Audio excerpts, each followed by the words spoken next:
In the year 2077, the virtual game Apocalypse became a reality. The world's order collapsed and Earth turned into a living hell. Humans began awakening supernatural abilities.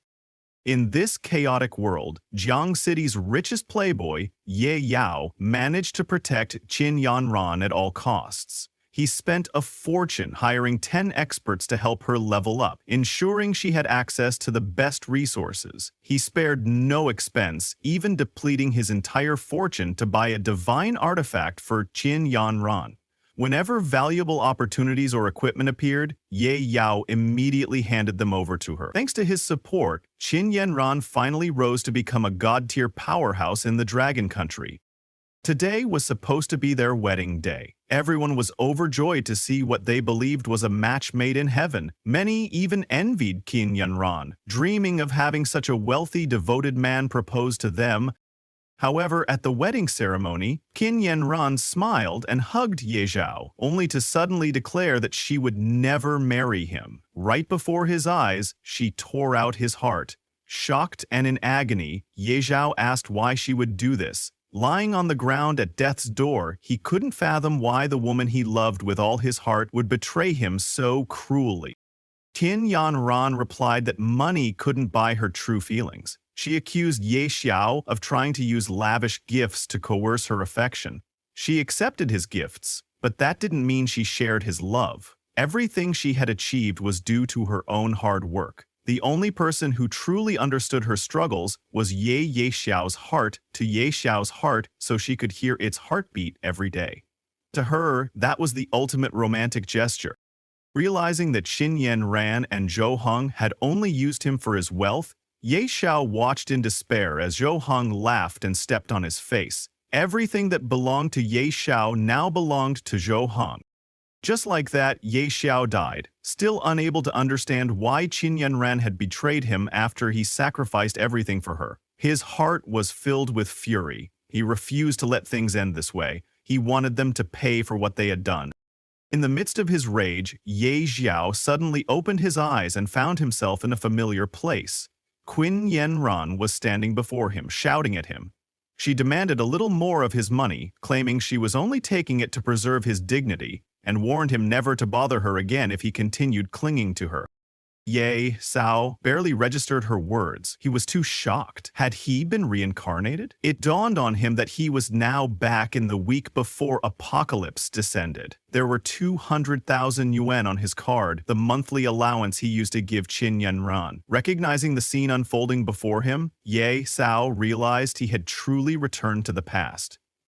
Qin Yanran continued berating him, complaining that classmates called her a gold digger for taking his money, causing her endless mental anguish. Remembering the betrayal he had suffered, Ye Xiao glared at her, rage burning in his heart. This time, he wouldn't let history repeat itself. Scared, Qin Yanran asked Ye Xiao if he was regretting his actions. In response, he quickly pushed her away and told her that if she was only taking his money for his own good, then he would never give her anything again. Hearing this, Qin Yanran suddenly softened her tone and asked if this was another one of his tricks. She said that since he had come all this way, she would reluctantly accept his card once more. But Ye Xiao, furious, ordered her to get lost immediately. Shocked at his sudden change in attitude, Qin Yanran demanded to know how he dared to speak to her like that, warning him that he would regret it. Ye Xiao then removed her shoes he had paid for, and told her to leave them behind before she left. Incensed, Qin Yanran shouted that he shouldn't think a little bit of money made him so great and that he should remember what he had done today. She vowed that even if he knelt and begged her in the future, she would never acknowledge him again. Ye Zhao tossed the shoes into a nearby trash bin, replying that if she truly never wanted to see him again, that would be a blessing. He warned her not to appear in front of him anymore because he had more important matters to attend to than waste time on her. At that moment, Ye Zhao recalled that the Apocalypse beta test would begin in just 1 week. During the first 10 minutes of that beta test, the recharge system would be briefly activated. He needed to secure enough funds before the test started. Immediately contacted Ye Lin, a relative who had always wanted to buy out his shares in the family corporation. Ye Lin was surprised to hear that Ye Xiao suddenly wanted to sell all of his shares. Ye Xiao explained that he wanted 20 billion for the shares, not a cent less. If she agreed, she would have 5 days to complete the paperwork and transfer the money into his account. Ye Lin readily agreed, assuring Ye Xiao there would be no problem. She was pleased to see him finally decide to hand over Ye Corporation to her. However, Ye Xiao reminded her that there was no time for idle chatter and told her to call him once everything was ready. With his financial problem now solved, Ye Xiao only needed to wait for the Apocalypse Beta to arrive. This time, he thought, I'll climb to the top alone. A week later, the Apocalypse Beta arrived. Ye Xiao quickly registered and created his account. A welcome window appeared informing him that this was the beta version of the game, which would last for 3 days. After that, the public version would go live. Logging into the game gave Ye Xiao a familiar feeling. This is it, he thought, the starting point of Apocalypse. He chose the nickname Night Xiao and selected the Beast Tamer class. In his previous life, he had witnessed a guild get obliterated by a god-tier beast tamer commanding a dark abyss dragon. This time, with his unlimited funds and resources, he would master the beast tamer class. After finalizing his nickname and class, Ye Xiao opened the top-up recharge window and successfully deposited $20 billion into the game. Within the next 3 days, he expected the value of those in-game coins to multiply tenfold. Suddenly, the system congratulated Ye Xiao for being the first player to recharge over $1 billion. As a reward, it unlocked a unique hidden profession called wealth. Ye Xiao was taken aback. He had never heard of a hidden class unlocked by spending so much money. Could it be God of Wealth? At that moment, a red frog appeared from within the system, casually smoking and speaking to him. Ye Yao stared in disbelief, wondering where the frog had come from. The frog introduced itself as Ebisu, Ye Yao's wealth mentor, announcing that Ye Yao was now the 709th god of wealth under his guidance. However, Ye Xiao didn't believe the toad at first. How could a toad possibly be a wealth mentor? Feeling insulted, the toad snapped its fingers to show Ye Xiao what true wealth looked like. Suddenly, countless system notifications appeared before Ye Xiao. Innate talent, wealth rolling in, LV.1, the most basic ability of the god of wealth, allowing him to generate wealth. His gold coins will increase by 1% daily. Innate talent, penny pincher, LV.1. As a god of wealth, he rejects all losses. Upon death, no gold coins or items will drop. Innate talent, extraordinary luck, level 1. It's said that money brings good fortune. Possessing immense wealth also grants excellent luck. Innate talent, unmatched charm, -1. Even the ugliest person becomes handsome when they're generous. His charm increases by +50. Innate talent, power of the wealth god, EV1. As a god, he wields divine power. For every 1,000,000 gold coins he spends, he gains +1 random attribute point, up to 100 points per day. Seeing so many innate talents at once, Ye Xiao was astonished. No wonder it was classified as a hidden class. Although the abilities didn't seem directly offensive, the toad pointed out that any one of these god of wealth talents could bring unimaginable riches. When Ye Xiao noticed the effect of wealth rolling in, he realized that with his current 2.2 billion in gold, he would earn 22 million extra gold daily. And with power of the wealth god, that translated into 22 free attribute points every day. He quickly concluded that this god of wealth class was simply overpowered. In his previous life, he had spent all his money on Qin Yen Ren, but in this life as a god of wealth, he was determined to show the world the true power of money. With this golden finger, he wouldn't have to wait to become stronger. Ye Xiao immediately spawned into the newbie village. He noticed there weren't many players around, making it the perfect time to level up quickly. However, starting as a beast tamer was dozens of times harder than other classes. In the early stages, he couldn't tame powerful beasts. He needed a good strategy.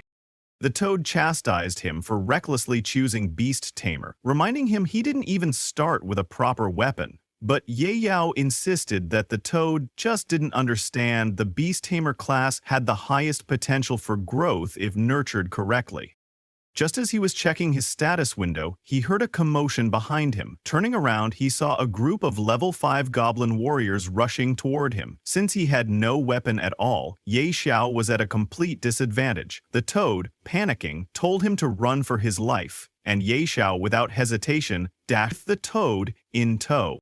They ran all the way to the main city, narrowly avoiding defeat. Ye Xiao felt humiliated. He had never experienced such shame before. Other players who saw his beast tamer class could only pity him, some even mocking him for taming a toad.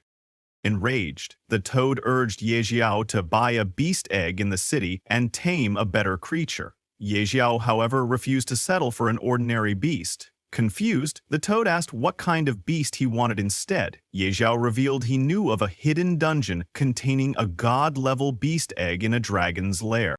With that, Ye Xiao headed to the Supreme Hall to hire mercenaries who could help him venture into the dungeon and claim his future legendary companion. However, the toad was shocked to see Ye Xiao heading into the Supreme Hall at level 1. Typically, only players above level 100 could hire guards in such a prestigious place. Ignoring the toad's warnings, Ye Xiao entered anyway, only to be stopped by a level 80 Grand Archmage. The Archmage insisted that this was no place for a low-level player, and politely suggested Ye Xiao return once he was stronger and had a recommendation letter from the City Lord. Ye Xiao admitted he didn't have the letter, so the Archmage ordered him to leave, claiming the Supreme Hall was the Empire's pride and not meant for someone like him. At that point, Ye Xiao mentioned he had heard the Archmage had recently lost something and that he was here to return it. Suspicious, the Archmage declared he had lost nothing and warned Ye Xiao not to lie. In response, Ye Xiao tossed a handful of gold coins onto the ground and told the Archmage to look carefully. Those were the lost coins. A sudden glint appeared in the Archmage's eyes. He quickly collected the gold coins, and his attitude toward Ye Xiao changed dramatically. Showing new respect, he guided Ye Xiao to a VIP room in the War God Pavilion on the upper floors of the Supreme Hall. Ye Xiao couldn't help but smile at how quickly the Archmage's demeanor had shifted. He even teased the Archmage, saying he liked his earlier fierceness. In return, the Archmage assured Ye Xiao that he was now free to enter. The toad was amazed at how well money could open doors. Once inside, Ye Xiao observed rows of powerful Supreme Hall Honor Knight golems, some at level 80 and others at level 100. Even the toad had to admit the Supreme Hall lived up to its reputation. Anyone who hired a level 100 guardian could practically dominate the newbie village. Yet none of these standard golems appealed to Ye Xiao. He considered them beneath him. Suddenly, a berserk blood warrior approached Ye Xiao and demanded to know who had allowed him inside. Ye Xiao ignored his tone and stated he wanted to hire a divine-leveled golem guardian. The berserk blood warrior scoffed, explaining that divine-leveled golems were exceedingly rare and generally weren't available for hire. Besides, judging by Ye Xiao's current stats, even an 80-level guardian was already more than enough. He doubted Ye Xiao could afford a divine-level contract. Yaozi then declared he was willing to pay 1 billion gold per day, causing the berserk blood warrior to fall silent. His demeanor softened immediately. In a quieter voice, he admitted it wasn't strictly impossible. Rules were ultimately made by people. By coincidence, he happened to know a divine-level spellcaster who might be willing to help. Recalling that divine-leveled spellcasters were incredibly versatile, capable of protection, defense, and offense all at once, Yao Xiao recognized that hiring such a powerful ally from the start would be an enormous advantage. He accepted the Berserk Blood Warrior's offer without hesitation. The Berserk Blood Warrior reminded Ye Yao that although he could summon the divine-level spellcaster any time, they first had to settle the payment details for the 1 billion gold per day rate. Ye Yao proposed signing a contract immediately, agreeing to pay whenever it was required. The Berserk Blood Warrior accepted and said that once the contract was finalized, the spellcaster would be summoned right away. Ye Yao was eager to proceed. He had much to accomplish and wanted to start as soon as possible. As the contract stabilized, a beautiful female mage suddenly teleported behind Ye Xiao. Her name was Dolores, a divine-leveled spellcaster. According to the contract, she would follow Ye Xiao's orders for the next 24 hours. Curious, Dolores asked what difficult task he needed her for. Feeling a bit awkward, Ye Xiao admitted he had hired her for a very challenging mission. Dolores, however, seemed unimpressed. She assumed there were no truly tough dungeons in the newbie village, mentioning that foes like the Goblin King and even his entire family could be wiped out with a simple wave of her hand. Ye Yao decided to skip any further explanations and asked her to follow him immediately. Together they headed to a monster hunting area. Upon arriving, Dolores summoned a massive firewall spell that instantly obliterated the Goblin Elite warriors in mere seconds. Ye Xiao was stunned by her damage output. It was as if she was knocking the numbers so high they might as well be phone numbers. The other players nearby were just as speechless. They saw Ye Xiao teamed with a spellcaster unleashing insane damage values. Some wondered if he was hacking, but quickly dismissed it. No known cheats existed for the game yet. The only logical explanation was that he had hired an extremely high-level NPC spellcaster. Thanks to Dolores' overwhelming firepower, Ye Xiao's levels skyrocketed. He soon reached level 10, gaining 10 attribute points to allocate freely. He also became the first player in Novice Village 9527 to reach level 10, earning another 10 bonus attribute points. Even more impressively, he was the first player worldwide to hit level 10, which granted him 50 additional attribute points and the special title Speed Ascender. The Toad was amazed at Ye Xiao's rapid progression. Most players were still below level 5, yet Ye Xiao had surged to level 10 in just half a day. In response, the system broadcasted a worldwide announcement. Player Night Sorrow has reached level 10, unlocking the level leaderboard. Other players were shocked, wondering how someone had managed to level up so quickly. Some guessed he might be a game master testing the system, but Ye Xiao didn't care about their speculation. Soon enough, when Apocalypse merged with reality, everyone would discover he was the true god among them. With his new level, bonus attribute points, and the 100 points gained from spending 1 billion gold through his God of Wealth power, Ye Xiao decided it was time to head for his true destination. After a long trek, the Toad finally asked how much farther they had to go to reach the hidden dungeon. Ye Xiao reassured him they had already arrived. Pointing ahead, he announced with a smile, "Welcome to the Dragon's Lair." Meanwhile, in another part of the game, a player, currently only level 3, had been relentlessly hunting elite monsters from the moment he logged in. Despite all his effort, he'd barely reached level 3, yet someone else had already hit level 10. Is there some exploit in the game, he wondered? He'd never heard of Night Sorrow before, but the news both intrigued and excited him. This could mean there was a powerful rival worth competing against. Back to Ye Xiao. Having finally arrived at the hidden dungeon located in Novice Village 9527, deep within Whispering Valley at coordinates 1102-254, Ye Xiao placed his hand on a particular stone to reveal a concealed entrance. As he and his companions entered, a system warning flashed. Warning: this area is extremely dangerous. Leave immediately. Dolores, the divine-level spellcaster Ye Xiao had hired, was astonished by the overpowering aura seeping from the hidden dungeon. She couldn't believe a dragon's lair existed within a newbie village. "How did you even find this place?" she asked, both curious and wary. Now Ye Xiao explained he had no intention of actually fighting a dragon at his current level. A level 100 berserker in his previous life had accidentally triggered a hidden quest, explore the dragon's lair, and discovered the entrance was in the novice village. Nobody believed him at the time, so he ventured in alone and never returned. In Ye Xiao's past life, he'd bought that berserker's battle footage for a high price and learned there was a rare dragon egg in this dungeon. Now he intended to claim it. Both Dolores and the Toad, e.g. Episu, were shocked when Ye Xiao revealed he planned to steal a dragon egg. Dolores warned him that stealing a dragon egg was often harder than slaying the dragon itself. Ye Xiao, however, insisted that someone of her caliber, a god-tier sorceress, could handle the challenge in seconds. Venturing deeper into the lair, the group soon spotted a massive dragon in deep slumber. Dolores froze in place. "That's a Tier 5 Radiant Dragon," she exclaimed in disbelief. "Even a Tier 3 dragon can destroy an entire guild. A Tier 5 Radiant Dragon is in another league entirely."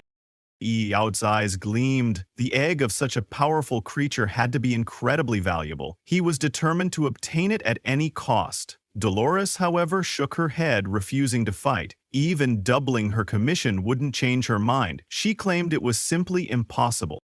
Ye Xiao then clarified he had no intention of battling the dragon directly, he just needed her to buy him some time while he snatched the egg. Dolores still hesitated. A Tier 5 Radiant Dragon was beyond formidable. As she started to walk away, Ye Xiao tripled her fee on the spot. With such a massive offer, Dolores finally relented.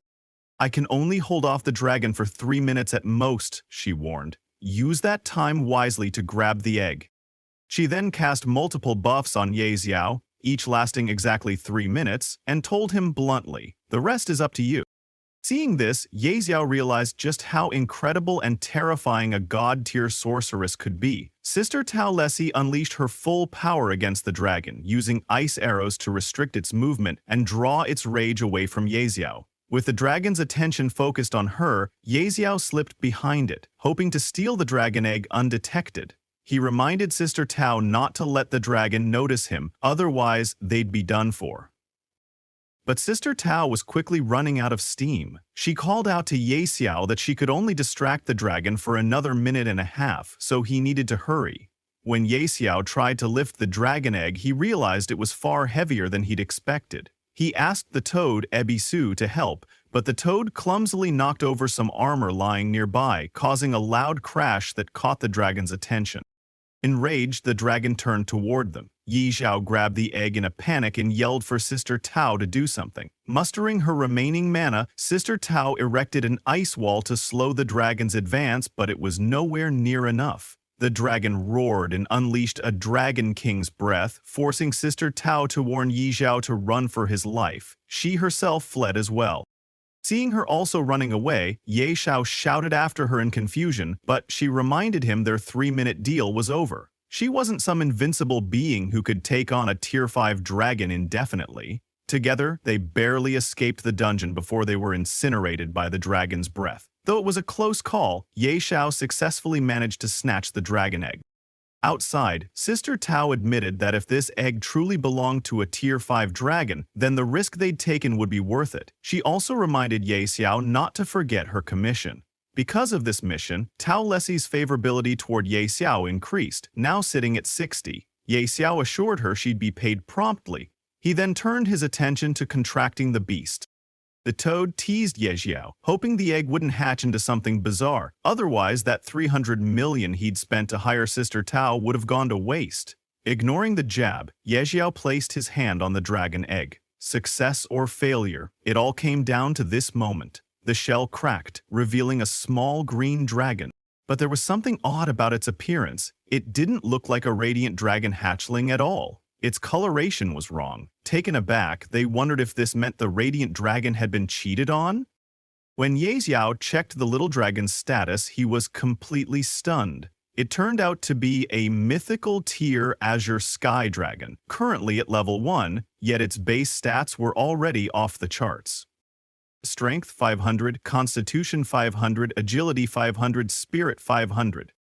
In addition, it had several overwhelmingly powerful talents. Absolute Suppression. As a mythical tier beast, the Azure Sky Dragon naturally suppresses lower tier creatures, deals plus 30% damage to creatures below mythical tier, receives 30% damage from creatures below mythical tier. 2. Dragon King. The Azure Sky Dragon, as the supreme being of the dragon race, naturally suppresses all dragon-type creatures. Deals plus 50% damage to all dragons. Receives 50% damage from dragons. 3. Mythical Bloodline. As a mythical tier beast, the Azure Sky Dragon has an incredibly resilient body. Gains increased stats upon leveling. HP regen, 200 per second / mana regen, 200 per second. HP plus 100%, mana plus 100%.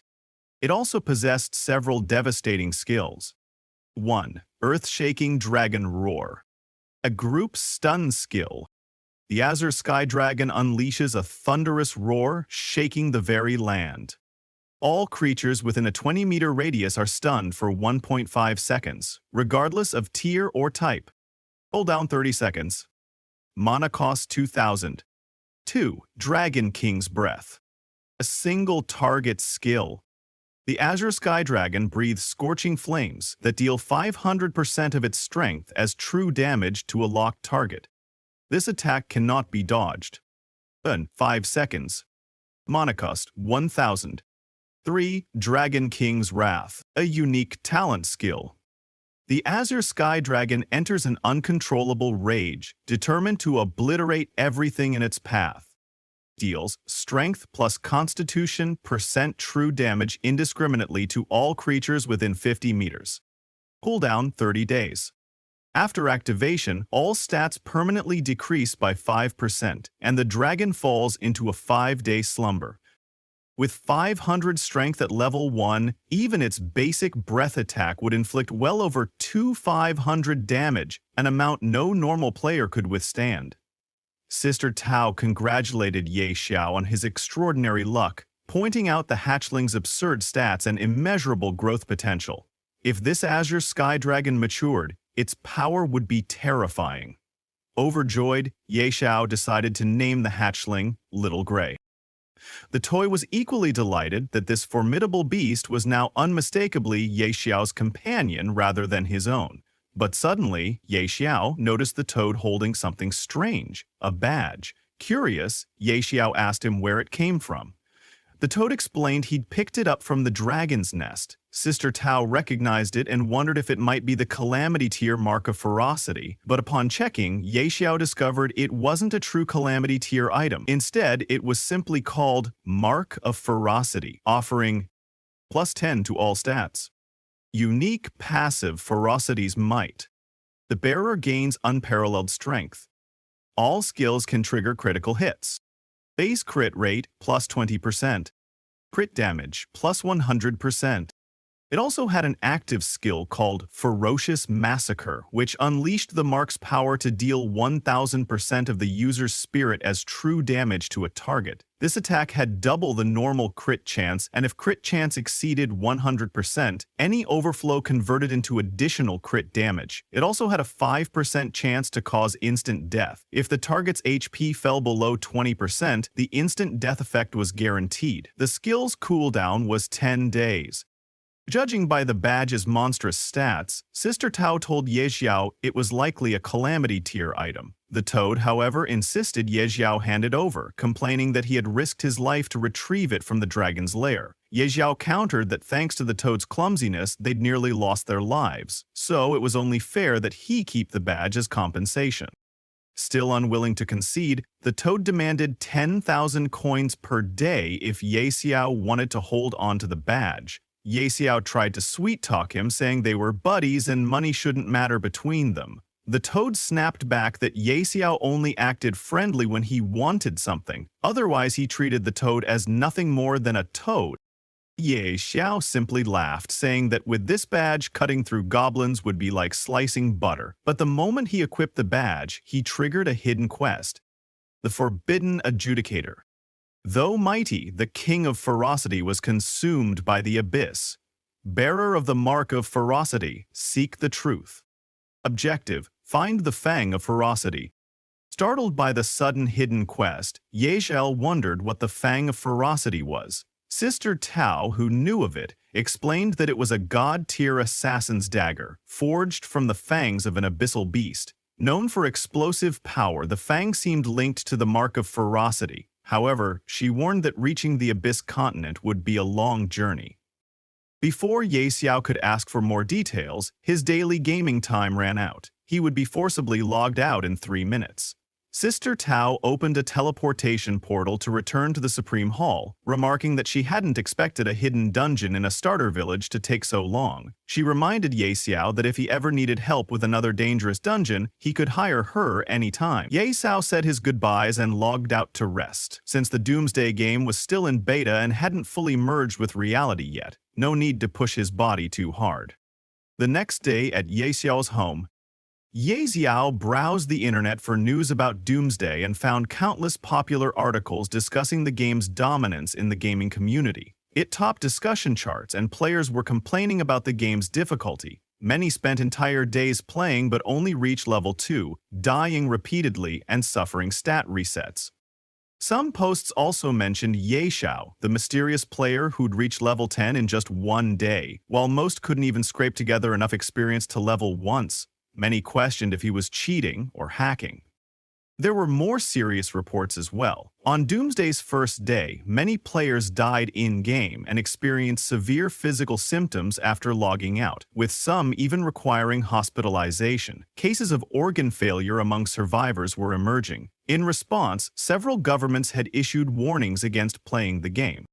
Because of so many reported deaths, multiple nations were now banning Doomsday. Seeing this news, Ye Xiao could only laugh. He knew that once the game merged with reality, those countries would regret it and everyone would suffer. While he was enjoying his morning, his phone suddenly rang. It was his girlfriend Qin Yanran calling from Northhua Hospital. She demanded Ye Xiao bring some food for Zhou Hong and pay his medical bills. If he did so, she would act as if nothing had ever happened between them. In response, Ye Xiao ended the call and blocked her number, unwilling to tolerate her demands any longer.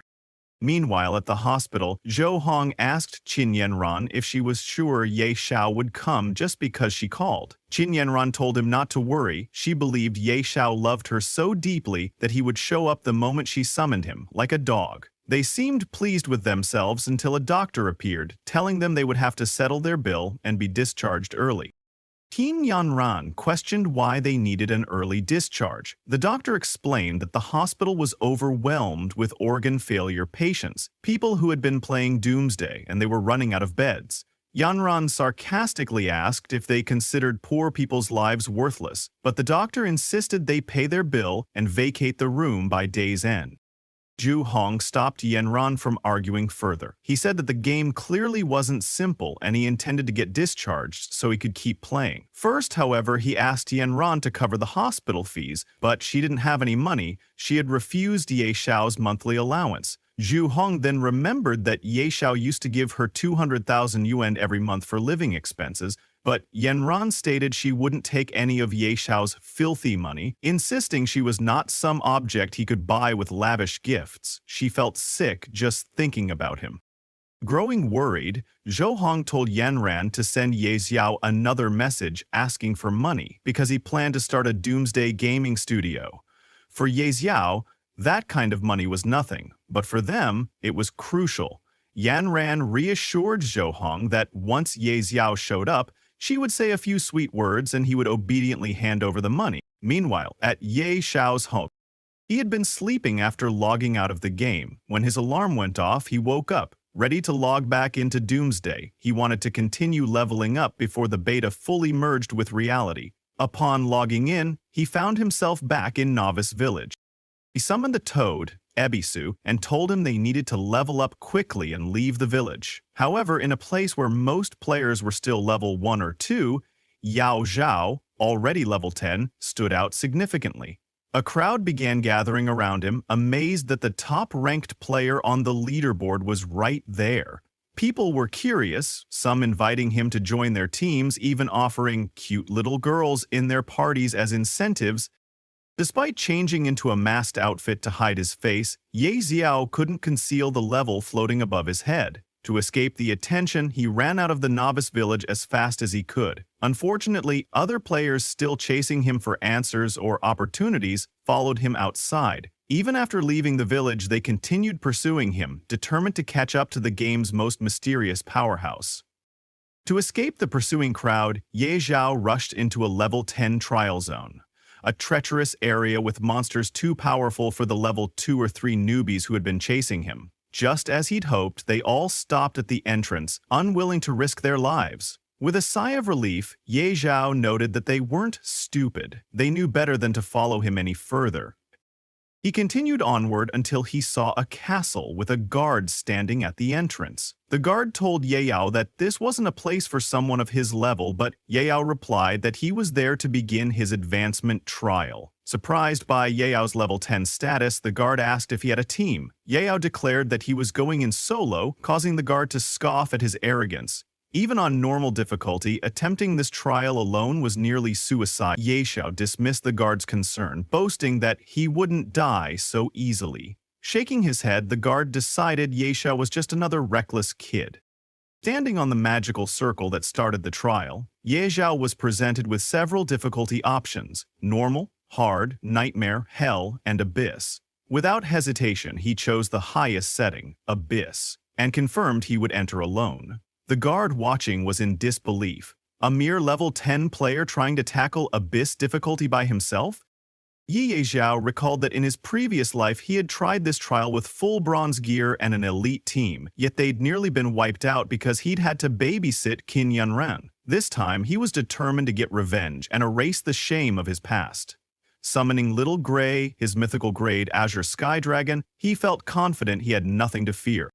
Suddenly, Ye Xiao heard movement behind him. It was a level 10 mutated snow wolf with 5,000 HP and 50 MP, along with imposing stats: Strength 300, Constitution 500, Agility 300, and Spirit 500. As an abyss creature, once it locked onto a target, it was like facing death itself. Even Ye Xiao felt a twinge of fear. 500 HP was immense for a level 10 monster.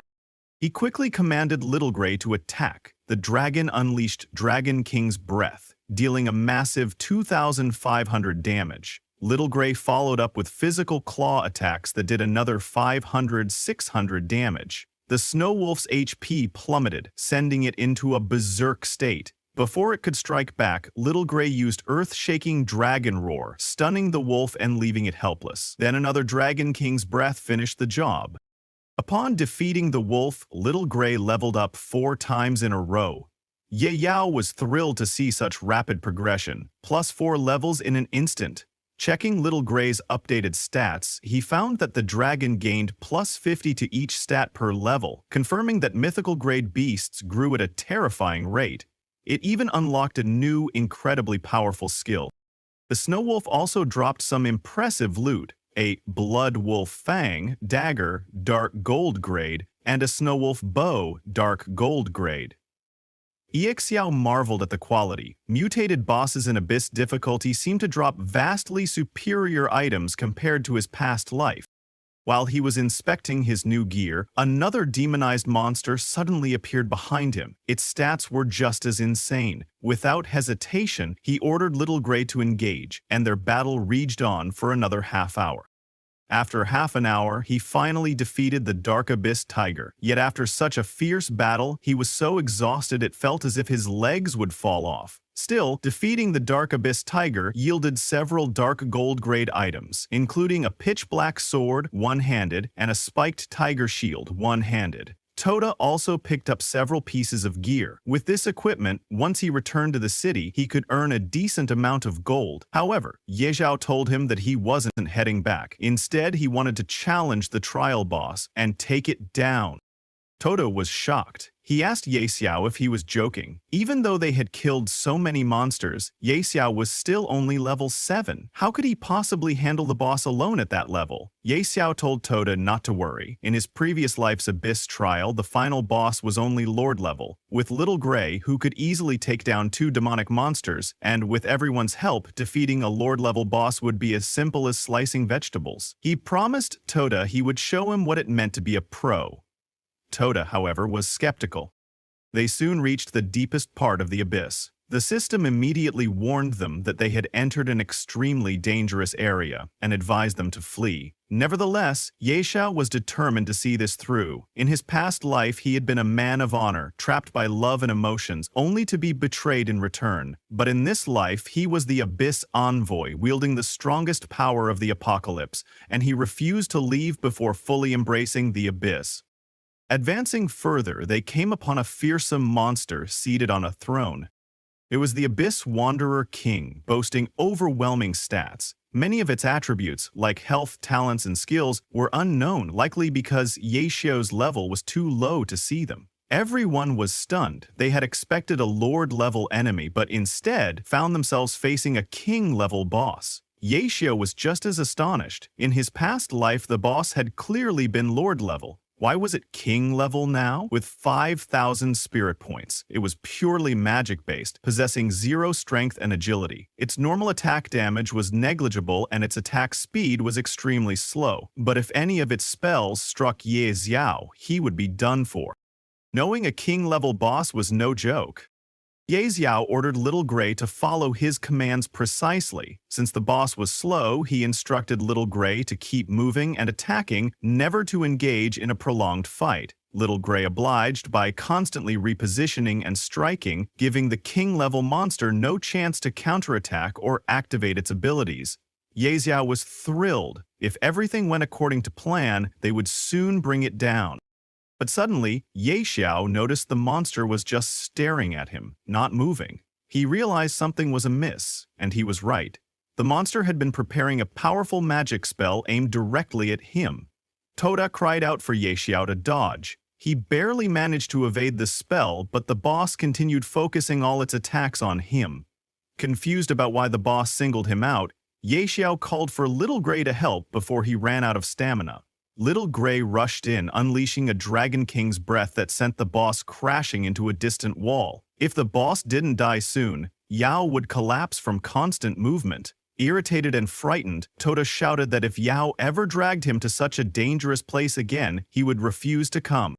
At that moment, multiple system notifications appeared before Ye Xiao. Congratulations! You have completed the Abyss trial. Your beast, Little Gray, has reached level 10. You are also the first adventurer to clear this trial, and your reward is +5 to all attributes. With the boss finally slain, Ye Xiao exhaled in relief. He then turned to Toda, calling him a coward. Toda argued back. If Ye Xiao was so fearless, why had he run so fast to save himself? Ignoring the retort, Ye Xiao approached the fallen boss to see what kind of loot a king-level monster would drop. Meanwhile, a loud system announcement echoed throughout the game. Player Ye Xiao from Daxia Nation has completed the Abyss trial, becoming the first adventurer in history to conquer it. He has earned the legendary title Abyss Envoy. This is hereby announced. Players across the game were stunned. It had only been 2 days since launch, yet someone had already cleared an Abyss-level dungeon. Those from Daxia Nation were especially astonished. A top-ranked player came from their homeland, and his name alone graced the leaderboard. This person was truly extraordinary. Many large and powerful guilds immediately began investigating Ye Xiao in hopes of recruiting him.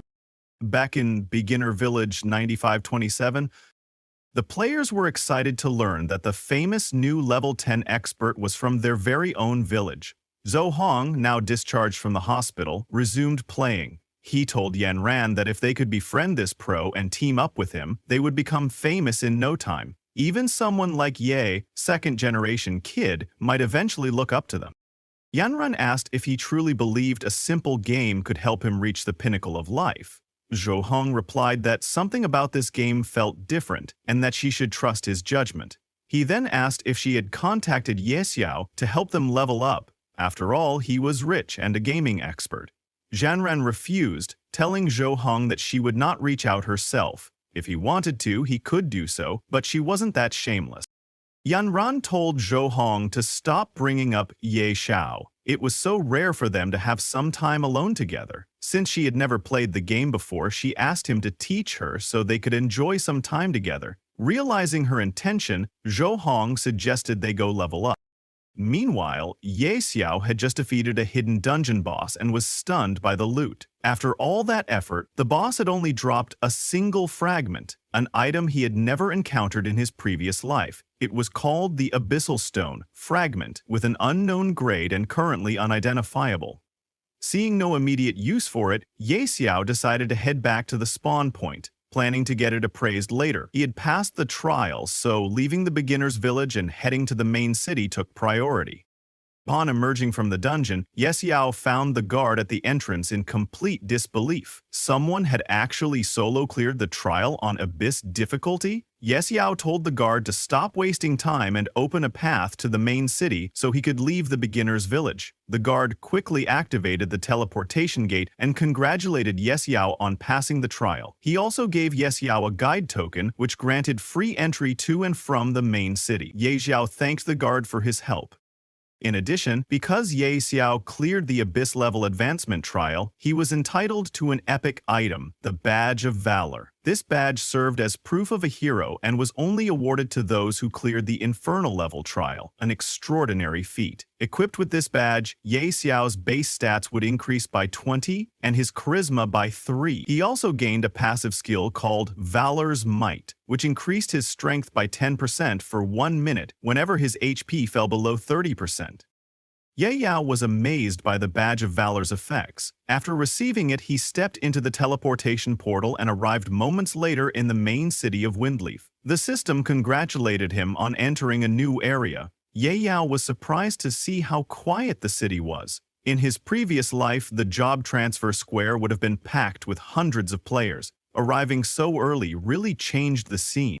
Without delay, Ye Xiao set out to find Beastmaster Gutal. A companion named Toda was puzzled and asked why Ye Xiao was looking for a Beastmaster when he was already a beast tamer. Ye Xiao just smiled and said Toda would see soon enough. Before long, Ye Xiao reached Beastmaster Gutal, finding an older man sitting by the entrance. Ye Xiao approached and said he wanted a job transfer.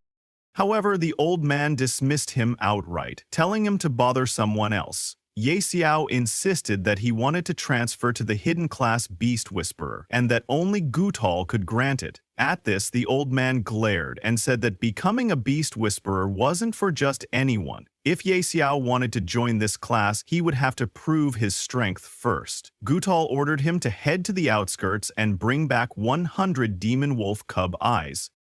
Toda was shocked and asked how Ye Xiao even knew about this hidden class quest. Ye Xiao, however, had no intention of spending time hunting 100 elite monsters. Hearing this, the old man scoffed and called Ye Xiao a useless fool, saying that if he couldn't even handle that, he had no chance of becoming a Beast Whisperer. In a huff, Gutal told Ye Xiao to get lost and stop wasting his time. In response, Ye Xiao retrieved the Badge of Valor from his pocket and explained that there might be a misunderstanding. He didn't think he needed to kill any demon wolves. This badge alone should prove his strength. The old man was astonished to see the epic Badge of Valor, shocked that someone so young had already cleared the Infernal level advancement trial. The old man grew even more surprised and asked Ye Xiao if he truly cleared an Abyss level trial. He also wondered how many people had been on Ye Xiao's team. Confidently, Ye Xiao revealed that he had gone in alone and defeated the Abyss level challenge by himself. Awkwardly laughing, the old man declared that he had known Ye Xiao was extraordinary from the very start, a true dragon among men. Ye Xiao couldn't help but be taken aback at how fast this man's attitude had changed. Not long ago, the old man had called him a useless fool, and now he was showering him with praise. Without wasting any time, Ye Yao asked if he could finally transfer to the Beast Whisperer class. The old man nodded but admitted he first wanted to see what kind of beast could survive an Abyss-level trial. Ye Yao then showed him his little dragon hatchling. Taken aback, the old man broke into a cold sweat. He could hardly believe he was looking at a god-tier dragon hatchling. He never expected to witness such a creature in his lifetime. However, the old man told Ye Xiao that he might not be able to transfer him to the Beast Whisperer class that day. When Ye Xiao asked why, the old man explained that the Beast Whisperer class was simply unworthy of a god-tier beast. Instead, he would introduce Ye Xiao to the Royal Chief Beast Tamer. He handed Ye Xiao a referral letter and gave him directions, insisting that only the Royal Chief Beast Tamer could properly guide him. Upon receiving the letter, Ye Yao triggered a new hidden class quest, Dragon's Whisper. After securing the referral letter, Ye Yao headed toward the royal city to find the Royal Chief Beast Tamer. As they traveled, Toda marveled at Yea's luck in discovering a hidden class. Ye Yao then mentioned that the Royal Chief Beast Tamer was quite far away, and that he had other matters to handle first. Confused, Toda asked what those matters were. Ye Yao only smiled and told him to follow along, because he needed to complete another hidden quest.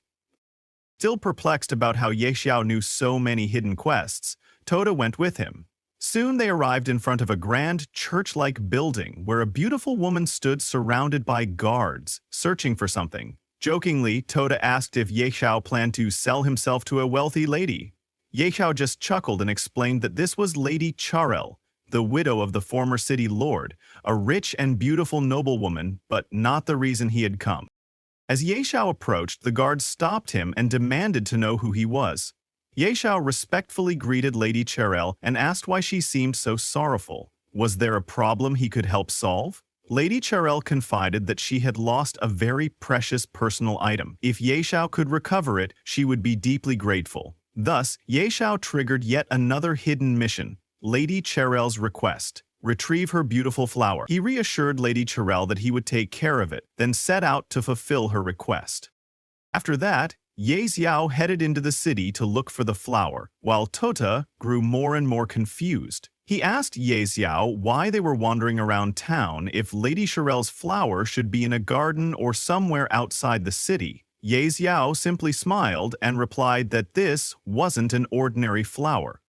Tota asked if Ye Xiao actually knew where the flower was, but Ye Xiao didn't say a word. Instead, he walked into a small shop. Tota, now even more perplexed, wondered how on earth a tool shop could possibly stock a beautiful flower. As they entered, the shopkeeper greeted Ye Xiao and asked what he was looking to buy. Ye Xiao said he'd heard the shop sold treasure boxes. The shopkeeper proudly explained that these boxes could contain anything from prehistoric dragon bones to legendary-grade staffs. Then he asked Ye Xiao what price range he wanted. Ye Xiao laughed and asked for the most expensive boxes. The shopkeeper brought out their highest-grade treasure boxes, each costing 10,000 gold coins. To the shopkeeper's shock, Ye Xiao wanted them all. He insisted on buying every single one, then opening them on the spot. Unable to believe his ears, the shopkeeper confirmed Ye Xiao's request and began retrieving all the boxes. One by one, Ye Xiao opened the boxes. Most contained various random items, but no sign of the rare flower. After half an hour, he was down to the last box without any luck. Nervously, he opened the final treasure box, and finally his luck shone through. Inside was the crystal white flower, a stunning bloom whose actual use was unknown. Overjoyed, Ye Xiao rushed back to Lady Charel's estate to deliver the flower. Meanwhile, Lady Charel was taking a bath, talking with her maid Liz about whether anyone would actually be able to find it. Liz nodded and reassured her that, with Lady Charel's fortune, luck wouldn't fail her. Just then, another maid dashed into the bathroom, announcing that a young man was outside, claiming to have brought the flower Lady Charel desired. Shocked, Lady Charel stood up, momentarily forgetting she wasn't wearing anything, unable to believe someone had truly found it so quickly. After hastily dressing, she came out to greet Ye Xiao. A guard gestured toward him, explaining that he was the one who had come with the flower. Ye Xiao presented the box to Lady Charel and invited her to inspect its contents. Overjoyed to see the very flower she had been searching for, Lady Charel thanked him profusely. Turning to Ye Yao, she asked what reward he wanted, money or perhaps a rare artifact. She was more than ready to repay him for his trouble. Ye Xiao told Lady Charel that he wasn't interested in money or artifacts. Hearing this, Lady Charel smiled and teased that if wealth and treasures didn't appeal to him, the only thing left for her to offer was herself. Blushing in embarrassment, Ye Xiao was shocked by her bold suggestion. He quickly composed himself and nervously clarified that she had misunderstood. He only needed her help to obtain official citizenship status. Lady Cherry laughed, amused by Ye Xiao's noble demeanor and charm, and her favorability toward him increased. "You little rascal," she teased. "So all you wanted was citizenship? That's easy." She called for one of her maids, Eliza, to prepare the necessary papers and her official seal. However, Ye Xiao had another request. He wanted to purchase property in Windleaf City and settle down. He showed Lady Charella a map and pointed to the location he had in mind. Glancing at the map, she noted that while she understood his desire to acquire real estate, the West District he was eyeing wasn't exactly a bustling area. She asked if he was certain about his choice. Ye Xiao nodded, assuring her it was exactly what he wanted, and politely asked for her help in making the right connections. Lady Chare agreed and told him she would arrange for someone to contact the real estate agents in the West District. Ye Xiao thanked her for everything. Toda, however, was not pleased with Ye Xiao's decision. He didn't understand why Ye Xiao would ignore the prosperous East District, arguing that buying land in the less developed West District would only lead to losses. Surely that wasn't how to build wealth. Unconcerned, Ye Xiao told Toda not to worry. In his previous life, Windleaf City would be attacked by strange creatures. Even the current city lord would fall in battle, and most of the East District would be destroyed. The West District, being sparsely populated, wouldn't attract as many monsters and would suffer the least damage. Later, it would become the most functional and therefore most valuable part of Windleaf City. When that happened, Ye Zio's investment would yield tenfold profits.